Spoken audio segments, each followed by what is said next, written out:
Hello, Hofstra fans, and welcome to another WB Mason Coaches Report with Courtney Veinotte, the head coach of Hofstra Field Hockey. Coach, good morning, and how are you doing today? Morning. How are you? I'm doing all right. Thanks for asking.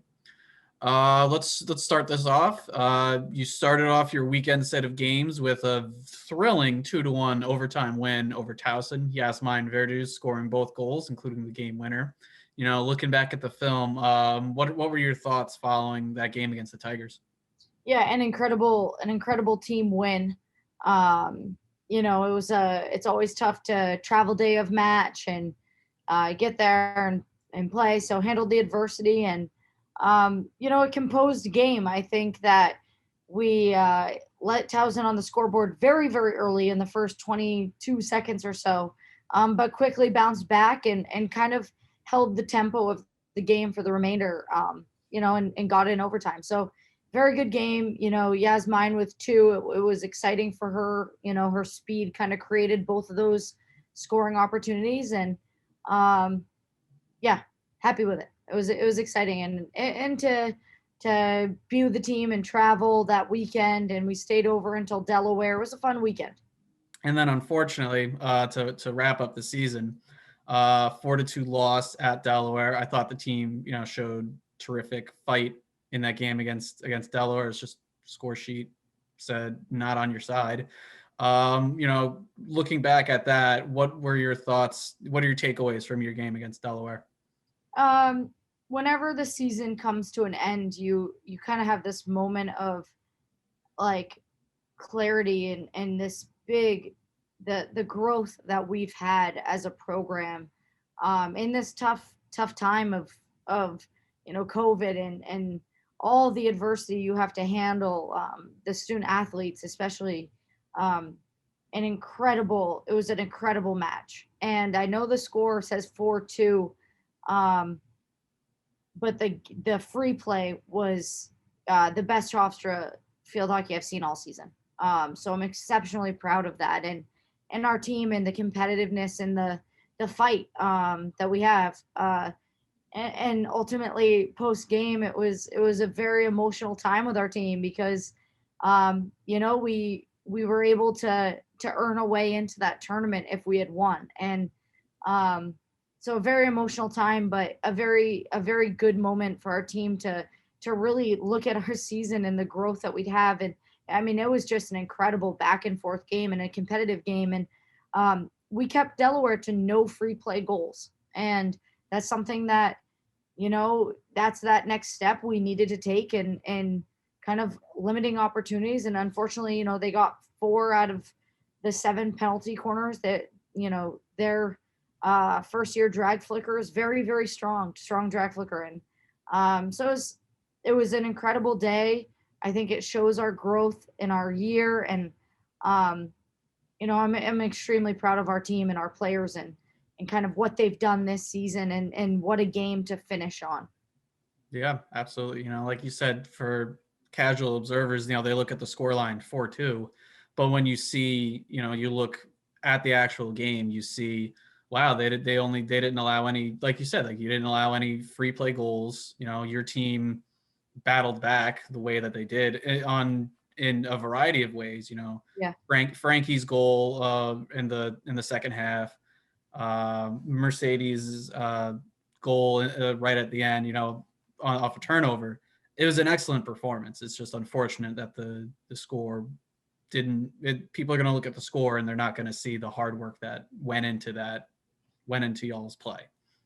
Yeah, it's too just um the overall vibe of our program right now is that these guys they're believing and they're wanting to win, and the feel of growth, and it's been an emotional season, and um an incredible one in the sense of I can feel the commitment from our players. I can feel they want what's next. And even post game, Cami Larson, speaking to the team, it just very super emotional with we're at the level. We've achieved, we're now here. We need to expect that we can win at this level, and that we are a contender in the conference, and have the confidence in that we're there. Our hard work is paying off, and every game this season we got better, and that's something that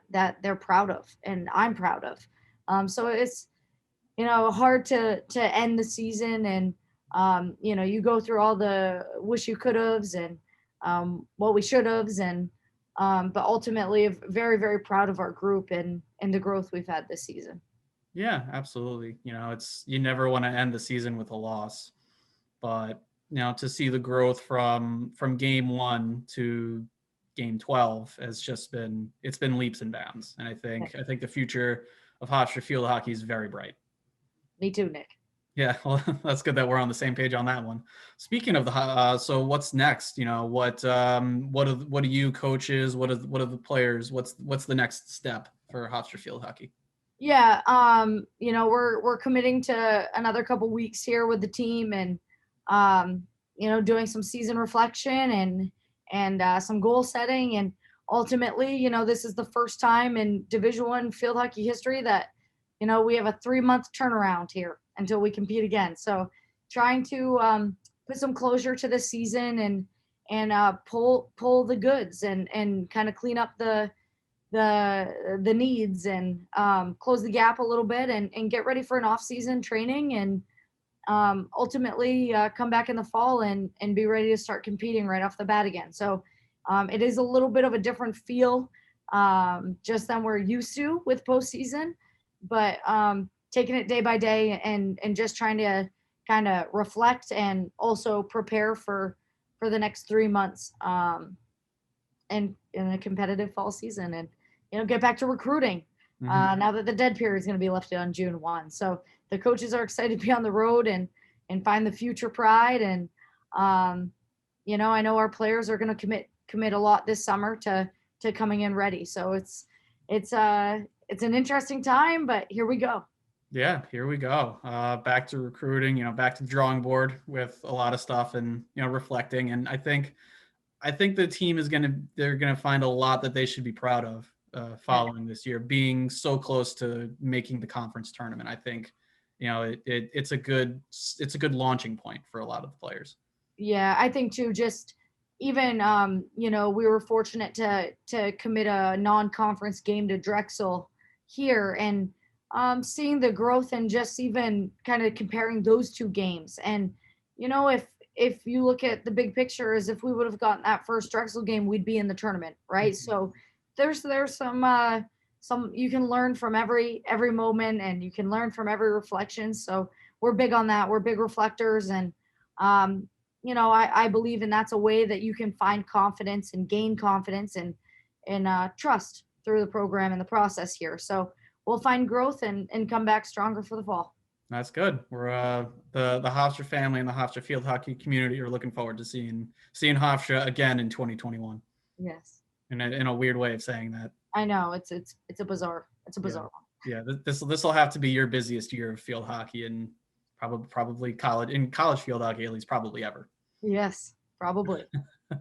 Well, you can find out everything on Hofstra field hockey across Twitter, Facebook, Instagram, and on gohofstra.com. For head coach Courtney Veinotte, I am Nick Capitos, and thank you for joining us again for another WB Mason Coaches Report. Thank you.